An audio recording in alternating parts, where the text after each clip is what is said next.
अस्सलाम वालेकुम and welcome back to SH states. अगर आपने पार्ट 1 नहीं देखा तो पहले वो ज़रूर देख लें, जहां हमने सेंट्रल टेंडेंसी के सारे मेजर्स कवर किए थे। आज की इस वीडियो में हम कवर करेंगे chapter 3 part 2 measures of dispersion. हम सीखेंगे कि डेटा कितना स्प्रेड आउट है और इसके लिए हम range, IQR, MAD, variance, standard deviation और कोएफिशिएंट ऑफ वेरिएशन कवर करेंगे। So let's start. सबसे पहले ये समझते हैं कि डिस्पर्जन क्यों ज़रूरी है। हमने पार्ट 1 में सीखा कि centre tendency, mean, median, mode data के सेंटर बताते हैं, लेकिन सिर्फ सेंटर जानना काफ़ी नहीं होता। एक एग्जांपल लेते हैं। दो क्लासेस है जिनका मीन 70 है, लेकिन क्लास ए में सब स्टूडेंट्स के मार्क्स 68 टू 72 के दरमियान है, बहुत कंसिस्टेंट। जबकि क्लास बी में मार्क्स 20 से 100 तक है, बिल्कुल स्केटर्ड। सेम मीन लेकिन बहुत फर्क, और ये फर्क दिखाता है डिस्पर्जन। याद रखें, छोटी डिस्पर्जन का मतलब कंसिस्टेंट और रिलायबल डेटा, और बड़ी डिस्पर्जन का मतलब स्कैटर्ड और अनरिलायबल डेटा। रेंज, ये सबसे सिंपल मेथड है, फॉर्मूला बहुत आसान है, मैक्सिमम माइनस मिनिमम। एग्जाम्पल में डेटा है 38, 42, 55, 67, 80, 99, रेंज है 61। लेकिन रेंज की एक बड़ी वीकनेस ये है कि ये सिर्फ दो वैल्यूज यूज करता है और बाकी सबको इग्नोर करता है, इसीलिए एक्सट्रीम वैल्यूज होना पर मिसलीडिंग हो सकता है। पहले एक कॉन्सेप्ट समझते हैं, इंटरफ्रेक्टाइल रेंज। ये रेंज के किसी भी दो स्पेसिफिक पोजीशंस के दरमियान का फर्क है। मिन और मैक्स की जगह हम कोई भी दो पॉइंट चूज करते हैं। डेटा को डिवाइड करने के तीन तरीके हैं, क्वार्टाइल्स जो डेटा को 4 पार्ट्स में डिवाइड करता है, डिसाइल्स जो 10 पार्ट्स में, और परसेंटाइल्स जो 100 पार्ट्स में।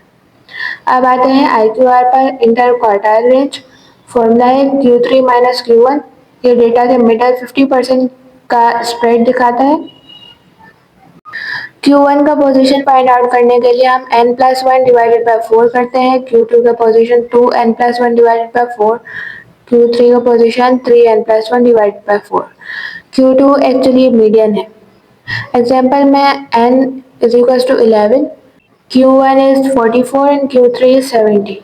IQR 70 minus 44 is 26. IQR range से बेटर है क्योंकि ये एक्सट्रीम वैल्यू से अफेक्ट नहीं होता है।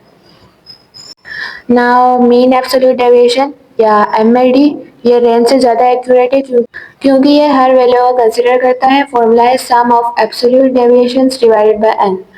5 स्टेप्स हैं। पहला मीन निकालो, दूसरा हर वैल्यू में से मीन माइनस करेंगे, तीसरा एब्सोल्यूट वैल्यू लो, मतलब माइनस साइन हटा दो, चौथा सबको प्लस करो, एंड पांचवा है n से डिवाइड करो। एग्जाम्पल में वैल्यू 60 से 100, mean 80, sum of absolute deviation is 60। MAD 60 divided by 5 is 12। ये भी नोट करोगे डेविएशंस का सम हमेशा 0 होता है। वेरिएंस, ये MAD की तरह है, लेकिन इसमें एब्सोल्यूट वैल्यू लेने की जगह स्क्वायर करते हैं। पॉपुलेशन वेरिएंस का फॉर्मूला है sigma x minus mu square divided by n। Sample variance का फॉर्मूला है sigma x minus x bar square divided by n minus 1। यहाँ एक इम्पोर्टेंट पॉइंट है, सैंपल में n की जगह n माइनस 1 यूज करते हैं। इसे बेसिस करेक्शन कहते हैं, जो पॉपुलेशन वेरिएंस का बेटर एस्टिमेट देता है। अब स्टैंडर्ड डेविएशन, जो वेरिएंस का स्क्वायर रूट है, ये सबसे ज़्यादा यूज होने वाला डिस्पर्जन मेजर है। एग्जाम्पल में वेरिएंस 200, SD रूट 200 14.14। SD इतना इम्पोर्टेंट क्यों है? क्योंकि ये ओरिजिनल डेटा के सेम यूनिट में होता है। वेरिएंस में स्क्वायर्ड यूनिट्स होते हैं जो कंफ्यूजिंग लगते हैं।